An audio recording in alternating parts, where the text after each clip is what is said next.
మనకు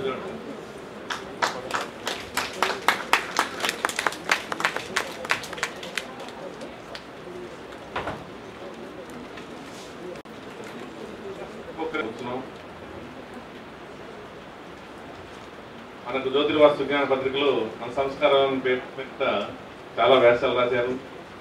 మరియు భక్తి టీవీలో వారిని మనం నిత్యం ఉదయం దర్శనం చేసుకుంటాము.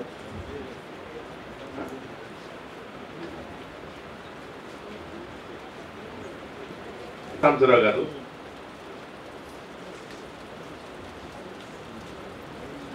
తెలుగు యూనివర్సిటీలో కంటి వ్యాధుల పైన PhD చేసి డాక్టరేట్ పట్టా పొందినవారు. వీరు శాంతి ప్రక్రియ గురించి మాకు వివరిస్తారు.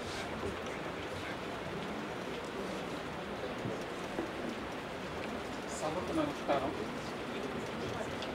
సభకు విచ్చేసిన సీనియర్ పండితులందరూ, పెద్దలందరికీ పాదాభివందనాలు. పరిహార క్రియలు అనేటువంటి విషయం, పరిహార క్రియలు పుంఖానుపుంఖాలుగా ఉన్నాయి. మన అనుభవంలోకి వచ్చినటువంటి ఎఫెక్టివ్ రెమెడీస్ ఏమిటి అనేటువంటి విషయాలు, మన అనుభవాలను మనం ఇతరులకు చెప్పడం ద్వారా వారిని ఉత్తేజపరిచినట్లుగా ఉంటుంది. వారు భవిష్యత్తులో ఈ విషయాలను అందరికీ ధైర్యంగా చెప్పడం ద్వారా వారి సమస్యలను తీర్చడానికి వీలవుతుంది. అందరికీ తలో రకమైనటువంటి అనుభవం ఉంటుంది. వారి అనుభవాలను చెప్పడం అనేది ముఖ్యం అని చెప్పేసి నేను భావిస్తున్నాను. నా అనుభవంలోకి గత 30 సంవత్సరాలుగా వచ్చినటువంటి విశేషమైన అంశాలు ఏంటంటే, కంపారిటివ్గా చెప్పటం. పరిహార క్రియలు చేసినటువంటి వాళ్ళు, పరిహార క్రియలు చేయనటువంటి వాళ్ళు ఎటువంటి ఫలితాలు పొందారు అనేటువంటి ఒక ప్రముఖమైనటువంటి సంఘటన నేను చెప్పాలని అనుకుంటున్నాను. 2003 సంవత్సరంలో మిథున రాశిలో శని సంచార కాలంలో రవి కుజులు కూడా బలహీనంగా గోచారంలో ఉన్నటువంటి కాలంలో ఒక సంఘటన జరిగింది. ఏమిటి ఆ సంఘటన అంటే, అంతకుముందు ఒక 6 నెలలు ముందుగా ఒక VIP, ఒక ప్రముఖమైనటువంటి వ్యక్తి జాతకరీత్యా ప్రమాదంలో ఉన్నాడు, ప్రయాణంలో వాహనం ద్వారా ఇతనికి ప్రమాదం ఉన్నది, అపాయం జరగబోతున్నది అనేటువంటి విషయం అసెస్ చేయటం జరిగింది. దీన్ని మనం నివారించగలమా లేదా అనేటువంటి సందేహం, తప్పనిసరిగా నివారించవలసినటువంటి పరిస్థితి, జ్యోతిషానికి ఛాలెంజ్ ఏర్పడింది. ప్రముఖుడు వ్యక్తి, దైవభక్తి కలిగినటువంటి వాడు, శాస్త్రంలో నమ్మకం కలిగినటువంటి వాడు, ఆర్థికంగా శక్తి కలిగినటువంటి వాడు, ఏ పరిహార క్రియ అయినా శ్రద్ధగా చేసేటువంటి వ్యక్తి, అటువంటి వ్యక్తిని రక్షించవలసినటువంటి పరిస్థితి ఏర్పడింది. వృశ్చిక రాశి కన్యా లగ్నంలో జన్మించినటువంటి వ్యక్తి, అనురాధ నక్షత్రం, అష్టమ స్థానంలో శని, సప్తమంలో కుజుడు, రవి కూడా ప్రతికూలంగా అష్టమ స్థానంలోకి ఎంటర్ అవుతున్నారు. అప్పుడు వాహనం ద్వారా ప్రమాదం జరుగుతుందని చెప్పేసి మనం చేసినటువంటి ప్రక్రియ ఏమిటి అంటే, 75 రోజులు వారాహి మూలమంత్ర జపం, ప్రతిరోజు లఘు హోమం, 75 రోజున పూర్ణ హోమం, హోమ భస్వాన్ని సేకరించి తాయెత్తులో పెట్టి శరీరం మీద ధరించటం, ప్రతినిత్యం అతనికి పూజలో ఉండేటట్టుగా, మంత్ర జపం జరిగే ప్రదేశంలో ఉండేటట్టుగా జాగ్రత్త తీసుకోవటం. అతను ఈ క్రియ జాగ్రత్తగా చేయటం వలన జరిగినటువంటి ప్రక్రియ ఏమిటి అంటే, పోతున్న ప్రాణాలను రక్షించగలిగాం. ఎలా జరిగింది ఇన్సిడెంట్? జ్యోతిష్యులు ఊహించిన విధంగానే వాహనంలో ప్రయాణం చేస్తున్నప్పుడు అతి వేగంగా వస్తున్నటువంటి లారీ ఇతని వాహనాన్ని ఒక్క సెంటీమీటర్ దూరంలో తప్పుకోవడం జరిగింది. ఇతను అలర్ట్గా ఉండటం ద్వారానే, ఇతను సైడ్ అని డ్రైవర్కి హెచ్చరించడం ద్వారానే, ఇతను రోడ్ సైడ్ మార్జిన్లోకి పూర్తిగా వెళ్ళటం ద్వారా తను తాను రక్షించుకోగలిగాడు. ఈ పరిహారక్రియ చెప్పినటువంటి ఆయన గురువు గారు AIS నటరాజ శర్మ గారు. అది చెప్పేటప్పుడు ఆయన ఏం చెప్పాడంటే, ఇతని వాహనం, ఈ వ్యక్తిని, ఇతనికి ప్రమాదం కల్పించడానికి వచ్చేటువంటి వ్యక్తి గమనించలేడు. ఆ వచ్చే శత్రువుకి ఇతను కనపడడు. అంటే శత్రువు ద్వారా జరిగేటువంటి సంఘటన, శత్రువు నుంచి వచ్చేటువంటి భయంకరమైనటువంటి సంఘటనని మనం మంత్రశాస్త్రం నిరోధించగలిగాం. ముందుగానే వాళ్ళకి చెప్పగలిగాం, పేపర్ మీద రాయించి ఇవ్వగలిగాం, ప్రయాణం చేస్తున్నప్పుడు వాహనంలో జరుగుతుందని చెప్పగలిగాం. అనుకున్న రోజు రానే వచ్చింది. డ్రైవర్ అలర్ట్గా ఉన్నాడు, ఈయన అలర్ట్గా ఉన్నాడు. వచ్చినటువంటి లారీ ఎంత వేగంగా వచ్చింది అంటే, ఈయన వాహనం అయితే తప్పుగా కలిగింది, పుణ్యబలం వలన, మంత్రబలం వలన వెనక ఉన్నటువంటి వాహనాన్ని గుద్దేసింది లారీ. 6 మంది అక్కడికక్కడ ముక్కలుగా తెగిపోయారు. ఎవరి కాలు, ఎవరి చెయ్యి, ఎవరి ముఖం అనేది అర్థం కాని పరిస్థితి. అంత భయంకరమైనటువంటి యాక్సిడెంట్. 6 మంది క్షణంలో చనిపోయారు. చనిపోవడం అనేది రోడ్డు మీద జరుగుతూనే ఉంటుంది. చనిపోయిన వాళ్ళల్లో నా శిష్యుడు ఒకడు ఉన్నాడు, దొరై స్వామి, మాకు అటెండర్గా పనిచేసేటువంటి వాడు. వాడికి కూడా ఇంతటి ప్రమాదం ఉందని చెప్పేసి శంకించడం జరిగింది. ప్రతిరోజు అతన్ని పూజలో కూర్చోబెట్టడానికి ప్రయత్నం జరిగింది. ఒక్కరోజు కూడా గుడికి వెళ్ళలేకపోయాడు, ఒక్కరోజు కూడా రామకృష్ణ అనలేకపోయాడు. అంటే పరిహార క్రియలు శ్రద్ధగా చేసినటువంటి వ్యక్తి, నమ్మకం కలిగినటువంటి వ్యక్తి రక్షింపబడ్డాడు. అదే సంఘటనలో అతని వెనక వాహనంలో ప్రయాణం చేస్తున్నటువంటి దొరై స్వామి ముక్కలుగా అయ్యాడు. పరిహార క్రియలకు ఎంత ప్రాధాన్యత ఉన్నది అనేది ఒక సంఘటన, కళ్ళ ముందు జరిగినటువంటి సంఘటన. ఆ సంఘటన చేయాలి. గోవు, భూమి, పిల్లలు దానం ఇవ్వాలి, బంగారం దానం ఇవ్వాలి. పితృశాపం వలన సంతానం చూడాలి. దాంట్లో ఏ శాపం వలన, ఏ దోషం వలన సంతానం కలగదు అని ఉంటుంది. బృహత్పరాశర హోర మనకి స్టాండర్డ్ గ్రంథం. పితృశాపం వలన సంతానం కలగలేదంటే గయా శ్రాద్ధం చేయాలి, బ్రాహ్మణులకు భోజనం పెట్టాలి, కన్యాదానం చేయాలి, గోవును దూడతో సహా దానం ఇవ్వాలి. మాతృశాపం వలన కనుక సంతానం కలగకపోతే మరి ఈ శాపాలన్నీ ఎందుకు వస్తాయి? మనం గత జన్మలో తల్లిని జాగ్రత్తగా చూడకపోతే, తల్లికి మన కారణంగా ఇబ్బంది కలిగితే మాతృశాపం వల్ల సంతానం కలగదు. డైరెక్ట్గా చెప్పేస్తారు కూడా తల్లులు. కొంతమంది వాళ్ళకి తెలియక ఏదో అనేస్తుంటారు. గ్రామాల్లో ఉన్నటువంటి వాళ్ళు కూడా అంటారు, ఎవరితోటి కూడా ఈ మాటలు అనిపించుకోకూడదు, ఎవరిని కష్టపెట్టకూడదు, కష్టపెడితే వచ్చే జన్మలో దాని యొక్క దుష్ఫలితాన్ని మనం అనుభవించి తీరవలసిందే. కోరుకుంటున్నాను. అక్కడ కూర్చున్నారు అప్పటికి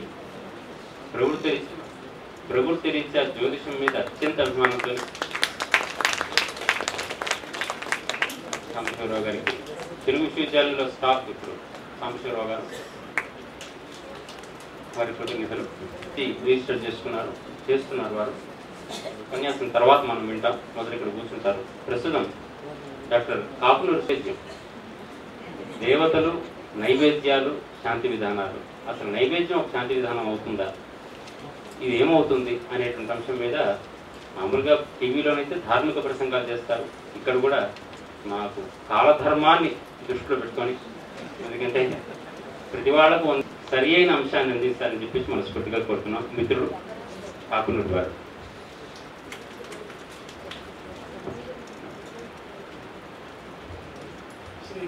గురువు గారి అభిమానంతో జ్యోతిర్వాస్తు విజ్ఞానంలో రాసిన కొన్ని కాగితాల పరంపర ఒక పుస్తకం కూడా ఇక్కడే ఆవిష్కరించిన అవకాశం లభించింది. అప్పుడు చెప్పిన మాటలకు కొనసాగింపుగానే ఈరోజు మాట్లాడబోతున్నాను. నన్ను నారాయణమూర్తి అంటారు. నేను అవునో కాదో నాకు తెలియదు. శాంతి ప్రక్రియలు, నైవేద్యం, ఈ అంశం గురించి మీరు రాయండి అంటూ శర్మ గారు చెప్పగానే మీరు చెప్పారు కాబట్టి రాస్తాను అన్నాను. ఆయనకి వెంటనే 10 పేజీలో రాసిచ్చాను. ఈ శక్తి నాలో లేదు, కమలాకర్ శర్మ గారిలో ఉంది, గురువు గారు సుబ్రహ్మణ్యం గారిలో ఉంది.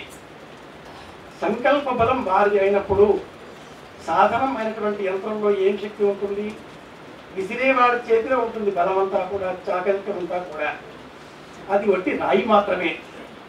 ఎవరికి తాకాలో, ఎలా తాకాలో నిర్ణయించేది వాళ్ళు, ఎంత గట్టిగా తాకాలో నిర్ణయించేది వాళ్ళు. నేను వట్టి రాయిని మాత్రమే. నైవేద్యం, శాంతి ప్రక్రియలు అని ఈ అంశం మాట్లాడాలి అనుకున్నప్పుడు ఒకటి రాస్తాను, ఒకటి మాట్లాడతాను, ఒకటి ఆలోచిస్తాను, ఒకటిగా నడుస్తూ ఉంటాను.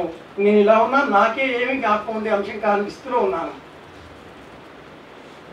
నా స్వంత అనుభవాలు 2 చెబుతాను. ఏం రాశానో ఈ పుస్తకంలో ఉంది, మీరు చదువుకున్నారు. అది వదిలిపెట్టి లగ్నంలో రవి, ద్వితీయంలో రవి చర్మ నేత్ర సంబంధిత వ్యాధులు కలిగిస్తాడు. మీ అందరికీ తెలిసిన అంశమే. నా స్వానుభవం, నా జీవితంలో ల్యూకోడర్మా అనే చర్మ వ్యాధి వచ్చింది నాకు. చాలా పెద్దగా ఉండేది. ఈ మందులు అవి అమ్ముకునే వాళ్ళు నాకు చూశారు, 2 ఫోటోలు అమ్ముతూ ఉంటారు చూపించి, ముందు తర్వాత అని. అలాగా నా ఫోటో కూడా పెట్టుకోవచ్చు. చాలా పెద్ద మచ్చ ఈ చెంపంతా ఉండేది, ఈ కింద కూడా ఉండేది, అరచేతులు కాళ్ళు. ల్యూకోడర్మా బొల్లి అంటాం, శ్వేత కుష్టు అని కూడా చెబుతారు. దీనికి మా నాన్నగారు వేద పండితులు వెంకటరమణ శాస్త్రి గారు, వారి గురువు గారు క్రమపాఠి వేద పండితులు నరసింహావధాని గారు అరుణం పారాయణం చేయని ఆయన అన్నారు. ఆ 132 పంతుల అరుణాన్ని ప్రతిరోజు మొదలుపెట్టాను. ఇలా కాదు, ప్రతి ఆదివారం కూడా ప్రత్యేకంగా సూర్య నమస్కారాలతో చెయ్యి అన్నారు. ఇది సామాన్యంగా పోయే వ్యాధి కాదు, తెల్ల బొత్సలు బొల్లి ఇప్పటికీ ఉండేదే. సుమారుగా 2 సంవత్సరాలు మండల ఆదివార అంటే భానువార దీక్ష. ఇప్పుడు మీరు ఆశ్చర్యం, నాకు అది ఉంది నేను చెప్పుకుంటే కానీ మీకు తెలియదు. నేను ఏ మందులు వేసుకోలేదు. హోమియోలో ఆయుర్వేదంలో కొన్ని మందులు ఉన్నాయి. గుడుపాల అనే వేరు ఒకటి ఉంది, అది తీసుకొచ్చారు. దాన్ని చూర్ణం చేసి పాలలో కలిపి తాగండి అన్నారు. కొంతకాలం తాగాను, మానేశాను, పొగరుగా ఉంది అని. కొన్ని ఆహార నియమాలు చెప్పారు, ఈ జీవితాంతం పాటించాల్సిందే అన్నారు మా గురువు గారు. ఎక్కడా ఏది తినకపోవడం, పులుపు తగ్గించడం, వాటిని పాటించాను. నాకు సంపూర్ణమైన విశ్వాసం, మంత్రంలో బలం ఉంది. సంపూర్ణమైన విశ్వాసం. విసిరే వాడి చేతుల్లో బలం ఉంటుంది, లక్ష్యం ఉంటుంది, లక్షణం ఉంటుంది. నేను బట్టి రాయిని మాత్రమే. శాంతి ప్రక్రియలు ఇంత పూర్ణ స్థితిలో మనకు ఉపయోగపడతాయి అని చెప్పడానికి పాజిటివ్గా ఉండేటటువంటి ఉదాహరణ ఇది ఒకటి అయితే, రెండవది దీనికి సంపూర్ణంగా వ్యతిరేకంగా ఉండే ఉదాహరణ. 2 సంవత్సరాల కాలంలో వ్యాధిని పోగొట్టుకున్నాను. రవి సంబంధిత వ్యాధులు, చర్మ వ్యాధులు, వీటికి అరుణం పారాయణం చేస్తే శుభం కలుగుతుంది. రెండవది ఒక పెద్ద వ్యాధి, అక్కడే ఉంది పుస్తకం, క్యాన్సర్ వ్యాధి. దాని నివారణకై అనేక ప్రక్రియలు ఇవన్నీ చూచాను. ఇది నేను అనుభవించాను మా ఇంట్లోనే. నివారణకి చేసిన ఈ ప్రక్రియలు సప్తశతిలో 8వ చరిత్రం పారాయణం చేయడం, రక్త బీజుని వృత్తాంతము, అలాగే గురువుకు సంబంధించినటువంటి దానపానాదులు, జపము, మహామృత్యుంజయ జపము. ఈ జపం చేసిన మండలం రోజులలో మా ఇంట్లో 2 సిలిండర్లు ఉన్నాయి. సిలిండర్ పైన స్టవ్ పెట్టాను, ఇంటికి తాళం వేసి వెళ్ళిపోయాను. ఆ తాళం చెవిని బయట కొక్కాను, తగిలించాను. ఎప్పుడు అలా తగిలించాను, వెళ్ళిపోయాను. బాగా మరిగింది, కాలిపోయింది, నల్లటి పొగ. పక్కింటి వాళ్ళు వచ్చారు, భయపడ్డారు. ఏమిటని చూస్తే కనిపించి తెరిచారు, రక్షించారు ఇల్లు మొత్తం. నేను ఆపలేదు, మళ్ళీ 2వ మండలం మొదలుపెట్టాను. జూబ్లీ హిల్స్ ఫ్లైఓవర్ నుంచి కింద దూకున్నాను. నా స్కూటర్ బ్రేక్ మీద తెగిపోయింది. మంచి వేగంలో ఉన్నాను. అది 2 గంటల సమయం కాబట్టి ముందర ఎవరూ లేరు కాబట్టి అది కష్టం మీద ఆపుకోగలిగాను. మోకాలు డొక్కుపోయేట్టుగా ప్రమాదం అయింది, కానీ ఏం కాలేదు నాకు. నేను ఆపలేదు, మళ్ళీ 3వ మండలం కూడా మొదలుపెట్టాను. విజయనగర్ కాలనీ దాటి వస్తూ ఉంటే పక్క సందులో నుంచి ఒక కుక్క వచ్చింది, నన్ను కరిచింది. ఇది నా స్వానుభవం. ఏదో మందులు వేసుకున్నాను, ఇంజక్షన్ అది ఒకటి, ట్యాబ్లెట్లు. 4వసారి మళ్ళీ మొదలుపెట్టాను. నేను ఆపలేదు, మళ్ళీ అదే రక్త బీజ వృత్తాంతం చదవడం, ఇదే జపం చేయడము. ఈ 4వసారికి చివరికేమో ఒక సమయానికి నాకు యాక్సిడెంట్ అయింది, నేను పడిపోయాను.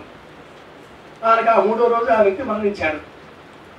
శాంతి ప్రక్రియల వల్ల లాభం ఎలా జరుగుతుందో, కర్మ బలీయమైతే సత్యనారాయణ నాయక్ గారి ఇంతకుముందు మనం వర్ణిస్తూ వాత పిత్త కఫ చార్ట్ చూపించారు. అందులో 10th హౌస్ చాలా ప్రత్యేకంగా చూపించారు, హైలైట్ చేసి. పూర్వజన్మము 9th హౌస్ కానీ, పుణ్య బలం కానీ, గత జన్మది కానీ అది తక్కువ ఉంటే పరిపూర్ణంగా మనం చేసే పరిహారాలు లాభం చేయకపోవచ్చును, మనకు కూడా ఇబ్బంది కలిగించే స్థాయిలో ఉండవచ్చును అంటూ నా ఈ చిన్న జీవిత అనుభవం నాకు పాఠంగా నేర్పించింది. అయితే గురుగారు వాక్యం చెప్తూ ఉంటారు, పుణ్య బలం ఇప్పుడు పెంచుకుంటే ఇక నుంచే నా జీవితం బాగుంటుంది. గతం నిన్న ఏమిటో మనకు తెలియదు, ఏ జన్మ ఏమిటో తెలియదు, రేపు వచ్చే జన్మ కూడా తెలియదు. ఈ జన్మలో మనం ఉన్నాం కాబట్టి ఈ జన్మను ఎంత బాగా మనం వినియోగించుకోగలం, ఈ క్షణాన్ని ఎంత బాగా వినియోగించుకోగలం, దీన్ని మనం సవ్యంగా ఆలోచించగలిగినట్లయితే తప్పకుండా ఇక నుంచి మన పుణ్యఫలాలు తెలుసుకున్న వాళ్ళమే అవుతాం అనే చిన్నపాటి ఊహ నాకు కలిగింది. పూజ ఏం చేశారు అని ఎవరు అడగరు, ప్రసాదం ఎలా ఉంది అని మాత్రమే అడుగుతారు. సెమినార్ అంతా విన్నాక సాయంత్రం 6 గంటలకి 7 గంటలకి లేదా రేపు ఏమో చెప్పారు, చాలా చెప్పారు కానీ బాగుంది అంటారు. సూక్ష్మంగా ఉండే అంశాలన్నీ మర్చిపోతాం. పుస్తకం ఉంది కదా, సేకరణ అంతా ఉంటాయి. ఇక్కడ ఏం చేరింది అంటే ఒక 4 రోజుల తర్వాత సెమినార్ చాలా బాగా అయింది అనుకుంటాం, మెల్లిమెల్లిగా అన్నీ మర్చిపోతాం. ప్రసాద శేషంగా శరీరంలో ఆ వాసన, ఆ బలం మాత్రం మిగిలి ఉంటాయి. దానినే అనుభవము అని చెప్తారు చెప్తారు. ఇక్కడ ఎంత మానసికంగా మనం పరిణితి చెంది విషయాన్ని గ్రహణం చేస్తామో అంతగా ఆ అనుభవ సారాంశం మన మనస్సులో నిబిడిపోతుంది, నిబిడీకృతమవుతుంది. అవసరం వచ్చినప్పుడు ఇదే పూర్వజన్మ పుణ్య బలంగా లేదా చేసిన కర్మల పుణ్య ఫలంగా మనకు తప్పకుండా ఉపయోగానికి వస్తుంది. సత్యనారాయణ వ్రతం కథ చేసిన కథలన్నింటిలో కూడా ప్రసాదాన్ని నిర్లక్ష్యపరచ. శాంతి ప్రక్రియలో నైవేద్యం ద్వారా ఏ విధంగా శాంతి చేసుకోవచ్చు అని చెప్పేసి ఆ నైవేద్యాన్ని తర్వాత మనం ప్రసాదంగా స్వీకరిస్తాము. మీరు చెప్పిన భాష కూడా మాకు ఆ వ్యాస మీరు చెప్పిన ప్రసంగం అంతా కూడా ఒక ప్రసాదంగా అందిస్తాం మాకు. తర్వాత జ్యోతిర్వాస్తు విజ్ఞాన సంస్థ మాసపత్రికలో మీరు రాస్తున్న దేవతలు సంబంధించిన నైవేద్యాలు అనేది దాన్ని కూడా పుస్తక రూపంలో కూడా మనం తప్పకుండా తీసుకొస్తాం. మన జ్యోతిర్వాస్తు విజ్ఞాన సంస్థ ఉన్నతి కోసము డాక్టర్ రామలింగయ్య గుప్తా గారు 11,000 రూపాయలు విరాళం ఈరోజు ఇచ్చారు. ధన్యవాదాలండి వారికి. అలాగే డాక్టర్ రాయప్రోలు పావన్ గురువు గారు, జియాలజీ, ఉస్మానియా యూనివర్సిటీ, మన సంస్థ యొక్క కోశాధికారి గారి యొక్క అన్నయ్య గారు, వీరు కూడా 10,116 రూపాయలు ఇవాళ అందజేశారు. వీరు కూడా సంస్థ తరఫున ధన్యవాదాలు తెలుపుకుంటున్నాను. సంస్థ తరఫున తెలుపుకుంటున్నాను. తర్వాత వాతావరణం మీద తెలుగు విశ్వవిద్యాలయంలో డాక్టరేట్ చేసి ప్రస్తుతం మనకి ఒక పీపీటీ ప్రజెంటేషన్, శాంతి ప్రక్రియ పీపీటీ ప్రజెంటేషన్ చేయడం కోసం ఇచ్చేసిన డాక్టర్ వివి రవి గారిని వేదిక మీద ఆహ్వానిస్తున్నాను. కొన్ని మనం శాంతి ప్రక్రియ ఏ విధంగా ఫలిస్తున్నాయని చెప్పుకునే విషయాల్లో ఫలిస్తున్నాయని చెప్పిన ఉదాహరణ ఎదురుగుండానే ఉండడం మనకి చాలా ఆనందప్రదం. అయితే ఫలించని దాన్ని కూడా ఒకటి ఉదాహరణ చెప్పారు. ఆ విషయంలో కొద్ది 2 నిమిషాల వివరణను ఇవ్వాల్సిన అవసరం ఉందనిపించి చెప్తూ ఉన్నాను. అదేంటంటే ఏప్రిల్ 29 మొన్నే పేపర్లో వచ్చింది. వాషింగ్టన్ ఈనాడు ఈ పేపర్, దాంట్లోని వార్త, భక్తికున్న బలం ఇది అంటున్నారు Harvard medical news school psychiatry విభాగానికి చెందిన డేవిడ్ హెచ్ రోజ్మెరీస్. మానసిక కుంగుపాటు చికిత్సలో దైవభక్తి చక్కటి సానుకూల పాత్ర పోషిస్తుందని ఆయన అంటున్నారు.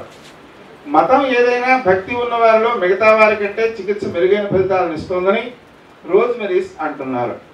మానసిక రోగిలో దైవ చికిత్సపై ఉన్న నమ్మకం చికిత్సా ఫలితాలను గురించి 159 మందిపై ఏడాది పాటు పరిశోధన చేశారు.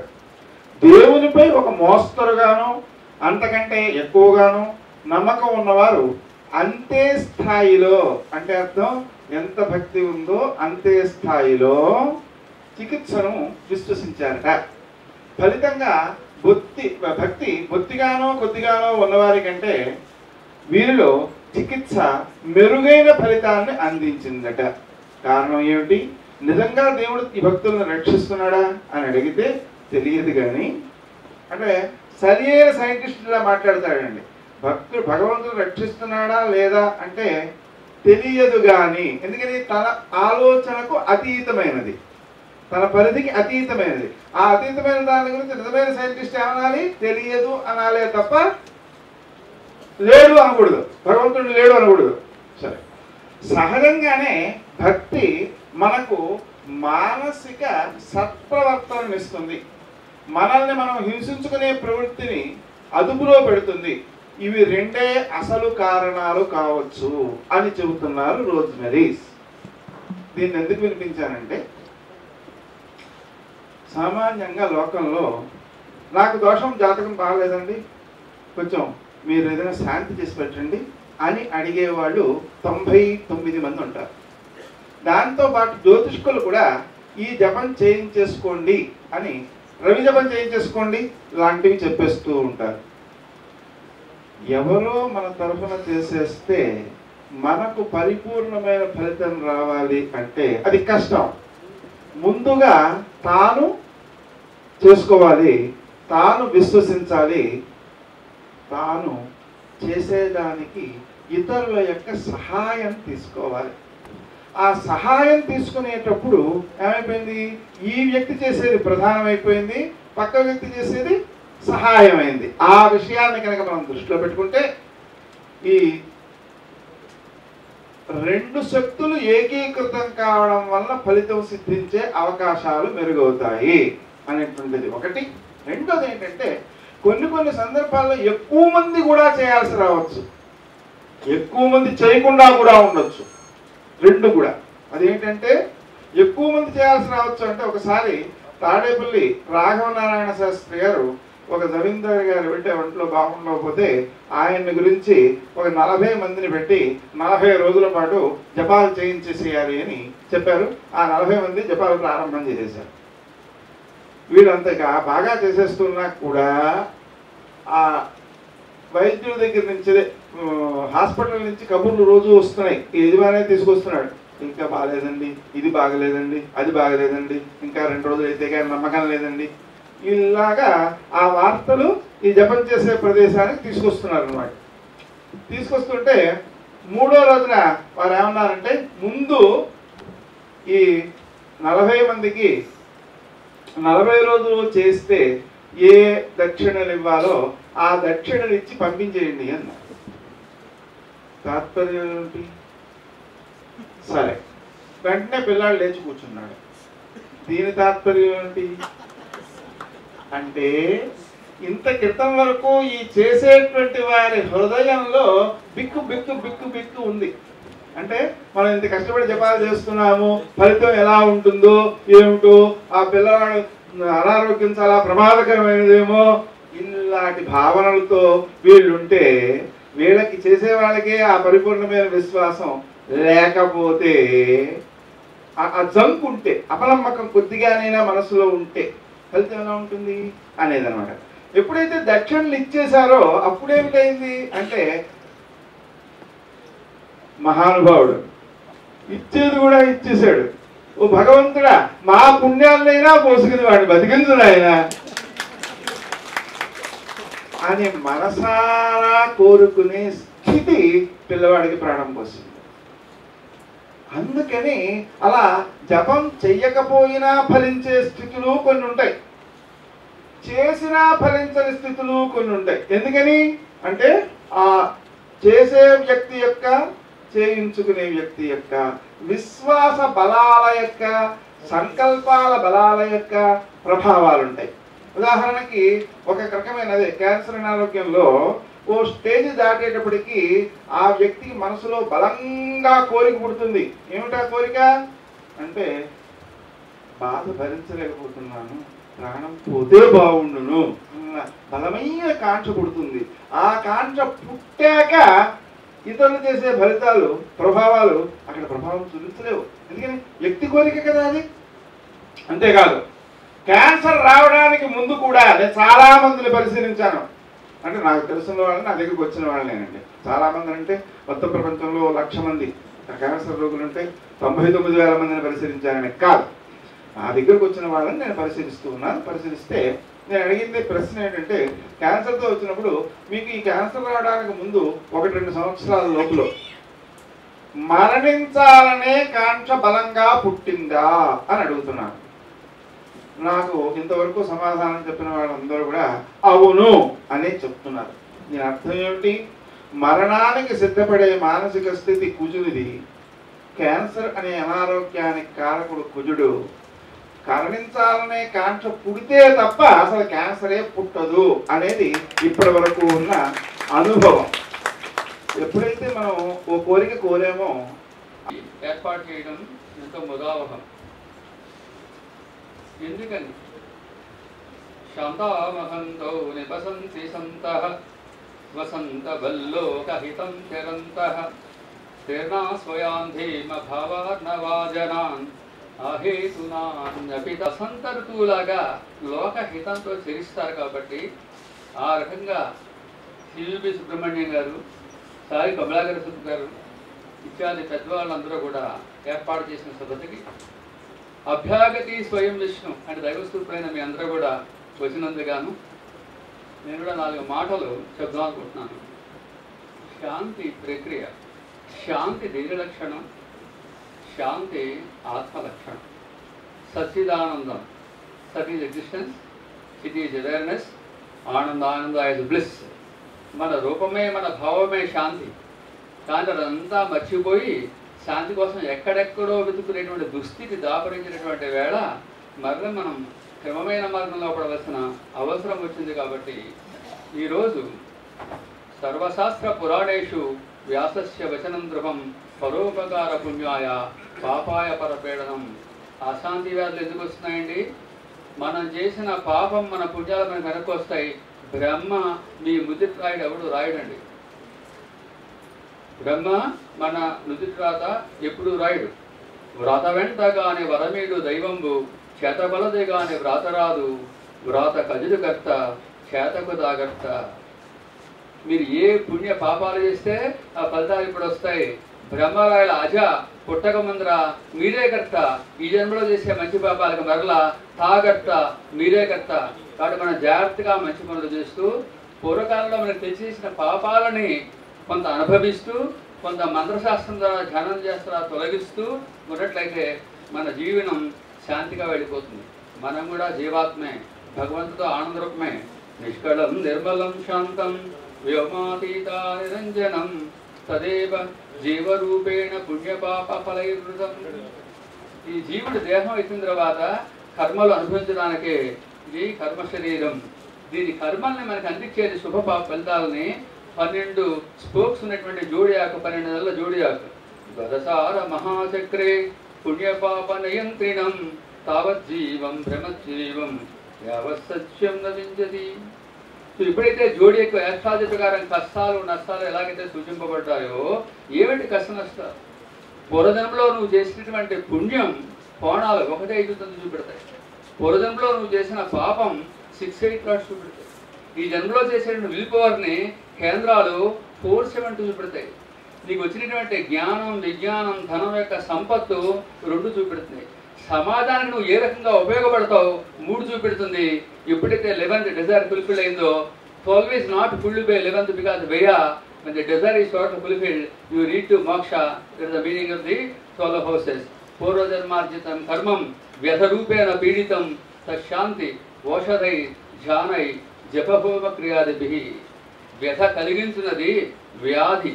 వీటిని తగ్గించుకోవాలంటే 4 మాటలు చెప్పారు. ఓషధి timely medication and regular meditation is the solution for what of the problems of the disease. Ganga స్నానం అన్నారు. ఏమిటి గంగా స్నానం? పరిమాల వాళ్ళు చెప్పారా గంగా స్నానం? మీనా చేపలు అన్నాయట, స్నానాలు కడితే పనికి మాలిన వాళ్ళ ద్వారా తరతరాలుగా నీళ్ళలో మునుగున్నాం, మాకే మోక్షానికి దిక్కు లేదు, మీరు వచ్చారు గెటౌట్. మరి వాల్యూ లేదా? ఒక మాటను బట్టి సత్యాన్ని అసత్యంగా చూడొద్దు. వాల్యూ ఉంది. ఎందువలన Himalayas are the repositories of thousands of medicinal plants. ఇది the most verified biodiversity zone of medicinal plants. What is homeopathy? ఒక చెంచాడ మందుని 100 బకెట్లు కలిపితే 100 పవర్, 1000 బకెట్లు